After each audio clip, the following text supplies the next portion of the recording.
Speaker, there is one comment from the Leader of the Opposition that I will strongly agree with. That is when he said something to the extent of when one is in government, the foremost duty is to preserve the reputation of the country. But I find it really rich coming from that member whose Green Labour coalition have been at the forefront of the biggest attack on this country's reputation, and that is the continued and relentless description of New Zealand as a tax haven. Mr. Speaker, it is scurrilous, it's wrong, and it's also consistent with a pattern, I think, of derogatory comments coming from the Leader of the Opposition, and particularly in respect of the author of the government inquiry into foreign trust disclosure rules. The Leader of the Opposition accused Mr. Shewan of helping tax havens, took weeks to withdraw those comments 2 hours before a rugby test, and the one thing that I will disagree with the Prime Minister on in his comments during question time, Mr. Little still hasn't apologised. He could not bring himself to say those two simple words, "I'm sorry." I made an accusation about Mr. Shewan, a scurrilous accusation that was wrong, it was probably libellous, and he withdrew it. But he couldn't bring himself to say sorry, and that is consistent with a pattern of attack on this country's reputation, on that author's reputation, that is wrong, wrong, wrong. Let me tell the House what the report said about New Zealand as a tax haven. It's quite simply this: we're not, by any measure, a tax haven.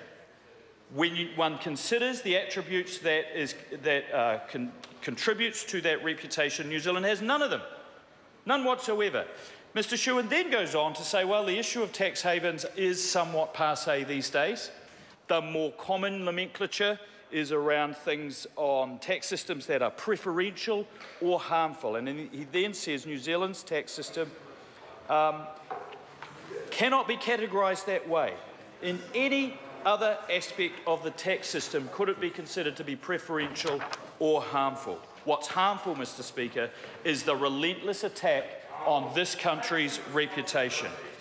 But let me just touch on another issue that was raised by Mr. Little both in oral question time and in his interview on breakfast television this morning, and that was the question of the degree to which record-keeping requirements are robust. And Mr. Shewan concludes this: the record-keeping requirements for foreign trust are quite extensive,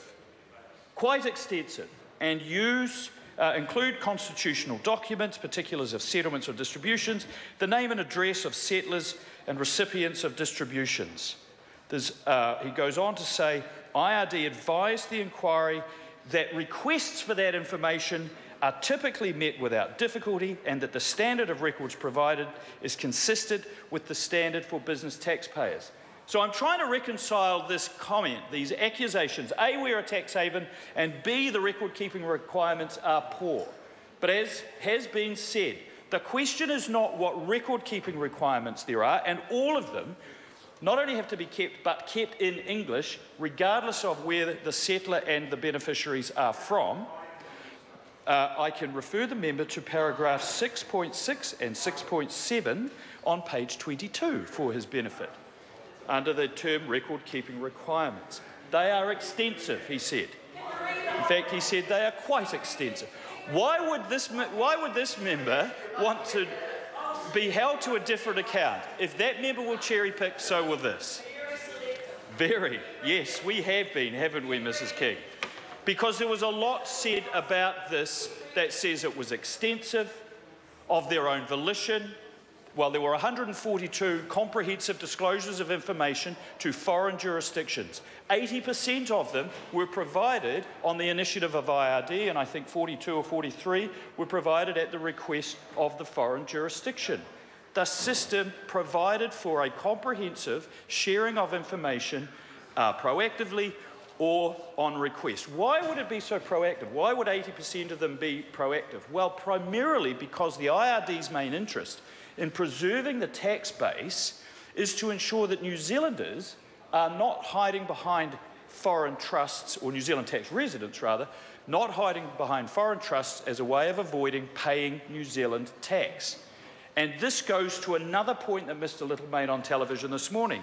He honestly believes that the whole taxing of foreign trusts should be reviewed. Never mind that a very, very thoughtful policy position was put in place by the fourth Labour government in 1988 because of the propensity of New Zealand tax residents to shelter their income behind trusts where the trustee was offshore, because the tax point until that point was the trustee. I can tell this House without fear of contradiction that a return to that framework would have a massive negative effect on the New Zealand tax base. And if he believes that our first priority is to preserve our reputation, one very high priority has to be to preserve the New Zealand tax base. And the change back to the old days would do quite the opposite. It would be a very, very detrimental effect on that. The other matter the Leader of the Opposition has raised is the question of the public register of foreign trusts. Now, Mr. Shewan is unambiguous about that at paragraph 10.4 for Mr. Robertson's benefit. The inquiry is specifically not recommending that the information obtained by IRD would be automatically exchanged with foreign tax authorities, for the simple reason that those authorities may use them for other purposes. Now, that's a bit of code for the very legitimate reason that one might use a foreign trust is actually for the protection of their family and their asset base. Well, that's a very good question. I wonder if that member has a domestic trust. I'm sure I could search the register of pecuniary interest, because as a publicly elected official, she is held to a different standard, and that's fair enough, we all are. But I wonder if that member's family has a family trust. Why? The protection of an asset, probably, and the risk of litigation that could result in, well, probably on the income and on the distributions, of course. Well, what I'm saying is that Mr. Shewan has made a very thoughtful recommendation not to have the register public, and I agree with that recommendation. And any suggestion that the salacious searching of the public register would be necessary or appropriate is just that. It's inappropriate. Now, one of the things that, of course, in the many incorrect claims that the opposition has led on this is that... Really, what's that? Order. Order. Oh, OK, so we're supporting the rich and the privileged. OK. Only here's the thing, right? There've been, what, how many million papers in the Panama Papers? Not a single... Do you know what? My IRD officials, for all of the breathless descriptions of this, have not been able to access the Panama Papers. The ICIJ have had these papers for a year. They have a register of names, a register of references to New Zealand, but nobody outside the ICIJ have seen the Panama Papers. But that member determines that that means that we are helping our rich mates. I would love to know who these rich mates are. I would love to know that we're all flying around in Learjets and somehow colluding in cahoots with these rich mates. You know what? Our number one priority is to protect the New Zealand tax base. These are offshore individuals using legitimate vehicles for whatever purposes. Mr. Shewan has said, and I agree, that with 11,000 of these trusts, it is probably likely that not all of them are absolutely squeaky clean in all of their affairs in relation to tax in their foreign jurisdictions. They have no obligation to the New Zealand tax base because they don't have assets here, they don't have income here, the money is not coming through New Zealand's banking system. And I know the Minister of Justice will touch on this in respect of the anti-money laundering recommendations that are highlighted in the report. But it is simply not true to say, and that party has made very strong inferences that this is the case, that there's somehow money washing through the New Zealand banking system from foreign trusts on which tax should be paid in New Zealand and it's not, and that is just not true.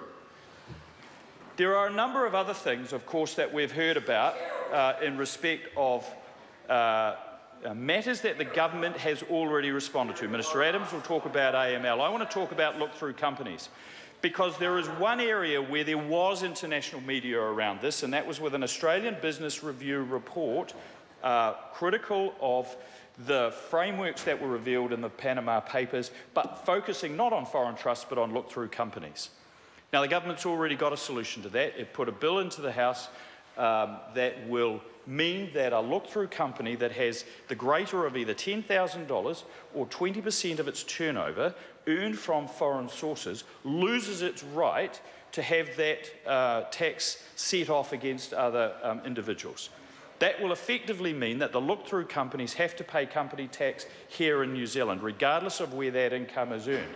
That is going to be a significant barrier to anybody who is using these vehicles to shelter or avoid income tax. Mr. Speaker, this is a good report. This is a report that says... I never said that. I've just... All right, for many... All right, no, they won't. Well, why would anything be different? This is a solid report which highlights an area of potential reputational risk, and it's going to be removed. And it's going to be removed, I have to say, at a significant impost on the resources deployed by IRD and Treasury and other agencies on a massive business transformation project that will be going on for the next 4 years.